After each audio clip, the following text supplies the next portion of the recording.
សម្បកមនុស្សនិយាយឲ្យព្រោះស្ដាប់ទៅគេហៅថាសម្បកមនុស្សបើនិយាយមិនព្រោះស្ដាប់គេហៅថាកាកមនុស្សវារៀងមើលទៅស្ដាប់ទៅវារៀងចាក់ដោតបន្តិចមែនក៏ប៉ុន្តែមីងចេញវីដេអូឃ្លីបមួយនេះគឺដើម្បីដាស់តឿនសតិដល់កូនក្មួយដែលមានចំនួនភាគរយតិចបំផុត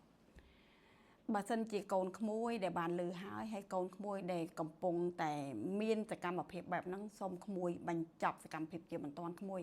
ដើម្បីបកខ្លួនឯងមកកែឲ្យទៅជាបុគ្គលល្អជាក្មេងល្អជាកូនល្អនៅក្នុងក្រុមគ្រួសាររបស់ជាតិរបស់យើងពីព្រោះមីងបានអង្កេតឃើញនៅក្នុង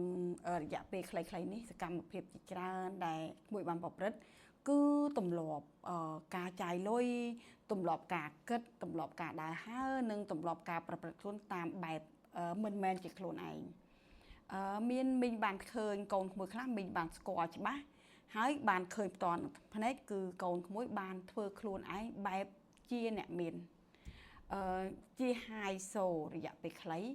តែមកຕົកវេទនានៅរយៈពេលវែងទៅថ្ងៃអនាគតមីងសូមរំលឹកទៅដល់កូនក្មួយថាបើសិនជាយើងរស់នៅបែបយើងឲ្យប្រកបជាយើងក្មួយវាអត់វេទនាទេហើយក្មួយកុំគិតថាវាជារឿងមួយដែលខ្មាស់គេដែលបង្ហាញភាពពិតអំពីយើងឲ្យគេឃើញថាយើងនឹងគឺជាមនុស្សដែលលំបាកគឺជាមនុស្សមួយដែលកំពុងតែតបរយៈហើយយើងមានអារម្មណ៍ថាយើងខ្មាស់គេក្មួយមានមនុស្សជាច្រើនដែលកំពុងតែរស់នៅជាមួយនឹងភាពខ្លាញ់ខ្លាយអាហ្នឹងវាវេទនាជាងអារស់នៅជាមួយនឹងខ្លួនឯងទៅទៀតមីងម្ដងដល់ថ្ងៃនេះមីងមិនដែលរស់បែបជាជីវិតខ្លាញ់ខ្លាយម្ដងណាទេមីងជាខ្លួនឯងពិបាកមីងពិបាកមិនមានលទ្ធផលមីងប្រាប់គេគ្រប់ចំណុចមីងចែកម្លែកគ្រប់ចំណុចមីងមិនដែលលាក់បាំងមីងមិនដែលរស់នៅជាមួយនឹងភាពខ្លាំងខ្លាយទេគឺពេលដែលយើងអត់ក៏យើងធ្វើបែបអត់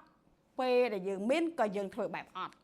នេះគឺជាអ្វីដែលភាពសាមញ្ញរបស់មនុស្សដែលគាត់គិតត្រូវអញ្ចឹងមីងលើកទឹកចិត្តឲ្យកូនក្មួយថាសំងំហាត់រៀនហើយខំប្រឹងពង្រឹងកចំហហើយរស់នៅជាមនុស្សមួយដែលមានអាចកំបាំងទៅជីវិតរបស់យើងពោពេញទៅដោយធម៌ពលពីព្រោះគ្មានអ្វីដែលសប្បាយចិត្តជាងយើងដឹងខ្លួនឯងទេមែនទេមានពេលខ្លះនៅក្នុងបណ្ដាញសង្គមយើងគេអាសាបង្ហោះពីរឿងកបោបចេះតែក្នុងនឹងអត់មានលុយសម្លៀកបំពាក់បែបនេះតែសម្បូរលុយហើយជីអាបែបនេះវាមានសុភមង្គលជាងជីបែបនោះអីចឹងគេនិយាយយ៉ាងឡាក់នេះវាគឺជាមេរៀនមួយដែលកូនក្មួយគួរតែហាត់រៀនចាប់យកមកដាក់មែនកុំឲ្យចេញពីមាត់អ្នកណាម្នាក់និយាយទៅគិតថាគេក្រោតគ្រៀតតែមីងចែកម្លែកឃ្លីបមួយនេះទៅដើម្បីដាស់តឿនថាក្មួយទាំងអស់គ្នាក្មួយជាទីស្រឡាញ់ក្មួយគួរតែបកមករស់នៅអ្វីដែលជាខ្លួនឯងកុំខ្មាស់គេលះបង់មុខមាត់នឹងចោលទៅហើយចាប់ដើម